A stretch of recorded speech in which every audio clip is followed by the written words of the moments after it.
First, we're going to start off where we started off this morning, which, again, with a student's perspective.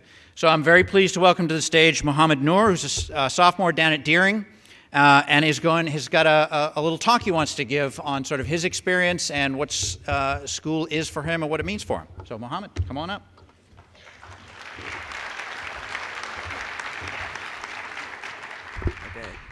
Okay. Good morning, everyone. You guys could do better than that. Come on. Good morning, everyone. That's more like it.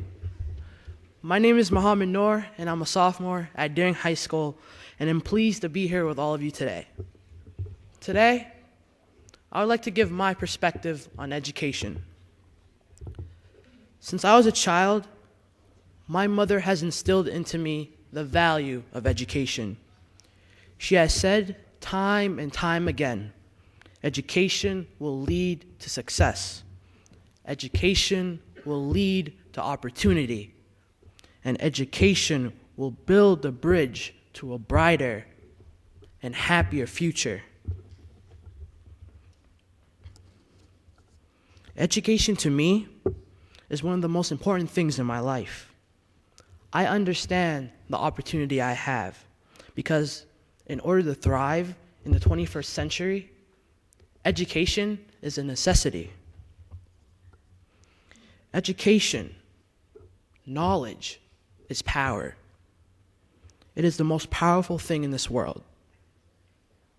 Because once you obtain it, once you obtain knowledge, it is yours and yours forever.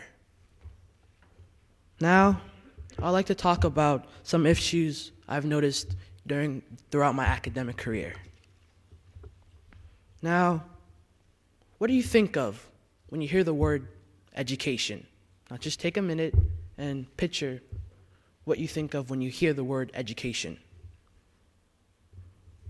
I imagine for most of you to think of education in a classroom with desks and teachers and homework, etc.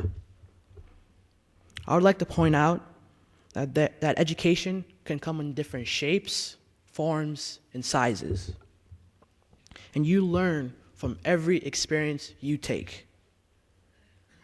In the city of Portland, we are so lucky to have such diversity. Everywhere you go in the city, you see it.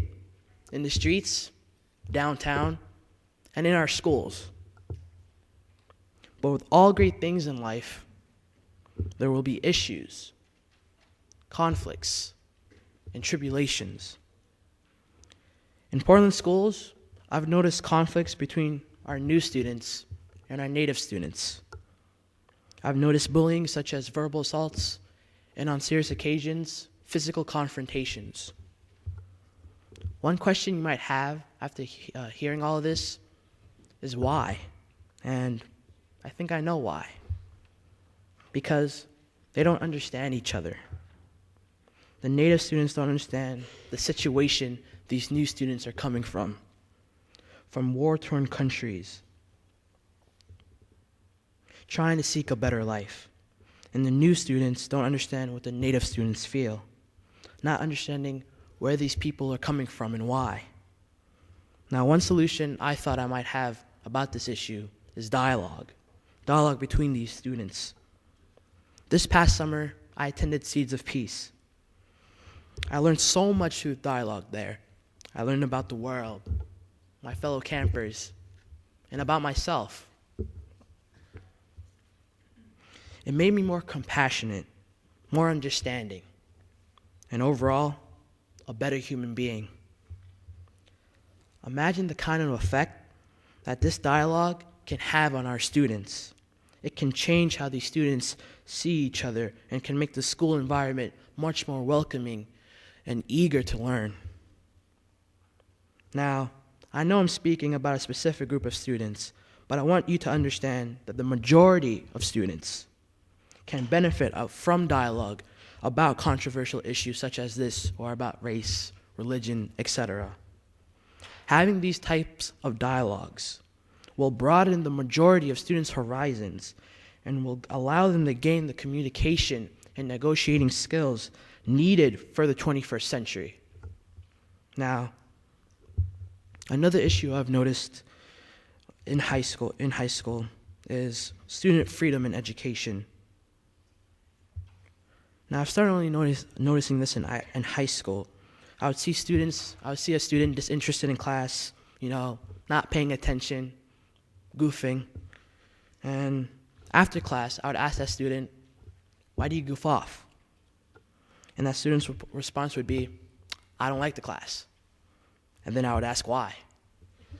And he would reply, "I don't like what we're learning." And again, I would ask another question, "What are you interested in learning then?" And there's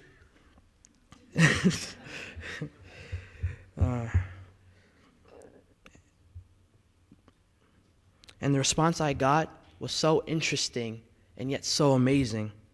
He said, "The ocean with fish and stuff. I like that stuff, not cells." And you cannot believe how many times I've had that same type of conversation with many different students. Students tend to learn more and work harder in classes that they enjoy, but at the same time, they tend to goof off and not learn in classes they don't enjoy. When students go off into college, they can major in whatever they want, learn whatever they want, and I think that's one of the major reasons why students are in a rush to go to college. But while they're waiting and preparing to go to college, they're not learning today, in the present.